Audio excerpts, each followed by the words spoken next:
नमस्ते। इस short video में हम एयू स्मॉल फाइनेंस बैंक पे नज़र डालेंगे और ये जानने की कोशिश करेंगे कि क्या वो आज की प्राइस में, आज की तारीख में एक अच्छा इन्वेस्टमेंट है या नहीं। शुरू करते हैं उसके शेयर प्राइस के कुछ इम्पोर्टेंट लैंडमार्क्स के साथ। उसका लिस्टिंग हुआ था जून 2017 में, यानी कि ऑलमोस्ट 6.5-7 साल पहले 525 के प्राइस पे लिस्ट हुआ था।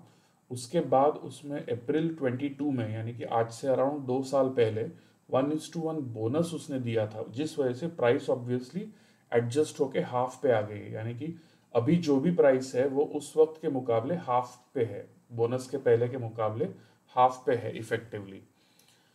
रिसेंटली या अभी तक का ऑल टाइम हाई उसने जो हिट किया था 813 रुपीज़ का पोस्ट बोनस, वो रिसेंटली जनवरी में हिट किया था इसी साल। और अब इस वक्त वो प्राइस ट्रेड कर रहा है 567 पे, यानी कि 30% ड्रॉप हो चुका है उसके ऑल टाइम हाई से, जो दो दो महीने पहले ही उसने हिट किया था। तो अभी ये जानने की कोशिश करते हैं कि क्या 567 या इसके आसपास के प्राइस पे AU small finance bank investment लायक है या नहीं। आइए शुरू करते हैं उसके शेयर प्राइस की हिस्ट्री के साथ, और बाद में उसका बिजनेस परफॉर्मेंस का भी ट्रैक रिकॉर्ड देखेंगे। तो इस चार्ट में आप देख सकते हैं कि जब लिस्टिंग हुआ था, ऑब्वियसली ये जो चार्ट है वो बोनस एडजस्टमेंट के बाद वाला चार्ट है।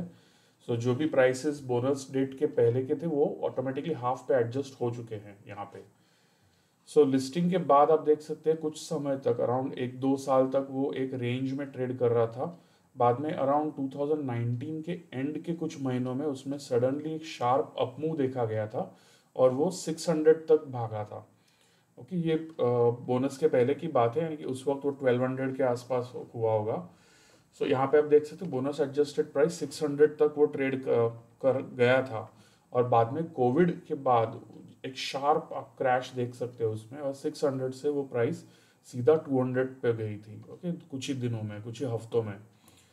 आज भी उसका प्राइस वो देख सकते हैं उस 600 के पीक के नज़दीक ही ट्रेड कर रहा है, आज भी 567 पे। यानी कि उस जो मार्च 2020 में जो प्राइस उसने हिट किया था उस प्राइस के नज़दीक ही ट्रेड कर रहा है।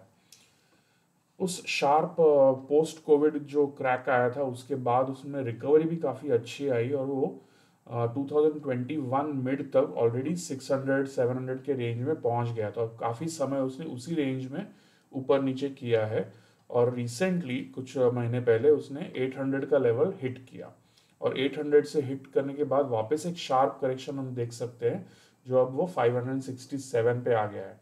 सो अगर प्राइस की बात करें तो इस पॉइंट पे ऐसे लग रहा है कि काफ़ी अट्रैक्टिव प्राइस बन रहा है, क्योंकि एक शार्प करेक्शन आ चुका है। अब देखते हैं बिजनेस डेवलपमेंट, बिजनेस प्रोग्रेस कैसे रहा है उसका पिछले 3-4 सालों में।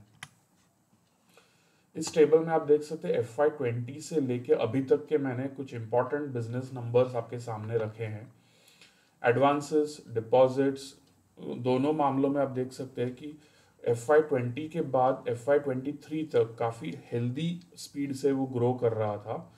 अभी भी इस साल यानी कि FY24 में डिसेंट स्पीड से ग्रो कर रहा है, लेकिन थोड़ा स्लो डाउन डेफिनेटली नोटिस किया जा रहा है। ओके, अब जैसे जैसे बेस बढ़ रहा है वैसे वैसे परसेंटेज टर्म्स में ग्रोथ रेट ऑटोमेटिकली धीरे धीरे कम होती है। FY23 तक एयू बैंक का ग्रोथ रेट 30% के आसपास या उससे बेटर चल रहा था, लेकिन इस साल FY24 में उसका जो ग्रोथ रेट है वो एक्सपेक्ट कर रहे हैं हम कि 20% से थोड़ा नीचे आएगा। क्योंकि अभी तक के जो 9 मंथ्स के जो नंबर्स हमारे पास है दिसंबर तक के, उसके बेसिस पे एस्टिमेट तो ऐसा लग रहा है कि अराउंड 20% या उससे थोड़ा कम का ग्रोथ वो रिपोर्ट करेगा एडवांसेस और डिपॉजिट्स में। नेट इंटरेस्ट की भी सिमिलर हिस्ट्री है।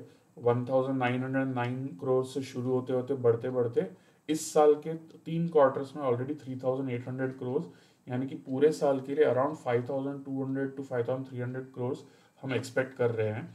सो अराउंड 20% का ग्रोथ नेट इंटरेस्ट इनकम में भी इस साल वो रिपोर्ट करेगा। प्रोविजंस की हिस्ट्री देखें तो कोविड की वजह से FY21 में नंबर थोड़ा शूट हुआ था, लेकिन बाद में वो नॉर्मलाइज होते FY23 में काफ़ी लो आया था।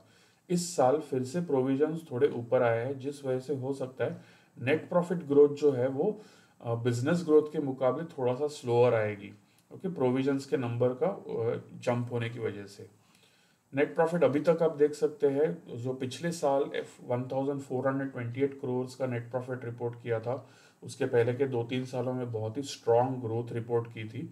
लेकिन इस साल 9 मंथ्स का फिगर जो है 1164 करोड़ पे है, और पूरे साल का एस्टिमेटेड फिगर जो है वो 1500 करोड़ से थोड़ा ऊपर है।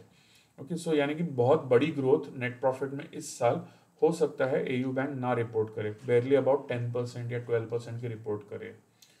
अब मार्केट कैप की अगर आप हिस्ट्री देखें, मार्केट कैप और पी रेशियो दोनों बातें अगर आप साथ में देखें, तो इस FY21 में पी रेशियो 51 तक गया था, लेकिन FY22 और 23 दोनों में अराउंड 35 के आसपास का पी रेशियो एंजॉय कर रहा था।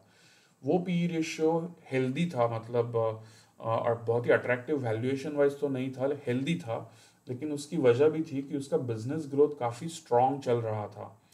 इस साल बिजनेस ग्रोथ थोड़ा सा स्लो डाउन हुआ है। ऑब्वियसली 20% का ग्रोथ है, 18% का ग्रोथ भी अगर रिपोर्ट करता है तो वो भी हेल्दी नंबर ही है ग्रोथ वाइज, लेकिन वो ग्रोथ स्लो डाउन की वजह से उसका पीई रेशियो अभी ड्रॉप होके 24 पे आ गया है, और इस पीई रेशियो पे अब थोड़ा बहुत रीजनेबल वैल्यूएशन लगने लगा है AU bank. So as an investor अगर आप सोच रहे हो तो इस प्राइस पे उसमें थोड़ा एक्सपोजर लेना उचित हो सकता है। उसकी ट्रैक रिकॉर्ड अगर बात करें तो काफ़ी स्ट्रॉन्ग ग्रोथ का ट्रैक रिकॉर्ड रहा है। सो पिछले 1-2 क्वार्टर्स का अगर उसका स्लो डाउन हम लोग इग्नोर करें, हो सकता है वो 20% या 20% से ज़्यादा का ग्रोथ आने वाले क्वार्टर से आने वाले सालों में रिपोर्ट करना फिर से शुरू करे। एक मेजर डेवलपमेंट रिसेंटली जो आने वाली है, उसका एक मर्जर अनाउंस हो चुका है दूसरे एक स्मॉल फाइनेंस बैंक के साथ। उसकी वजह से उनको जोग्राफिकल रीच इंक्रीज होने वाली है और स्केल भी इंक्रीज होने वाला है। सो मर्जर के बाद नंबर्स में कुछ सब सिग्निफिकेंट इंप्रूवमेंट आने के चांसेस हैं, जो हमें आने वाले 2-3 क्वार्टर्स में पता चल जाएंगे।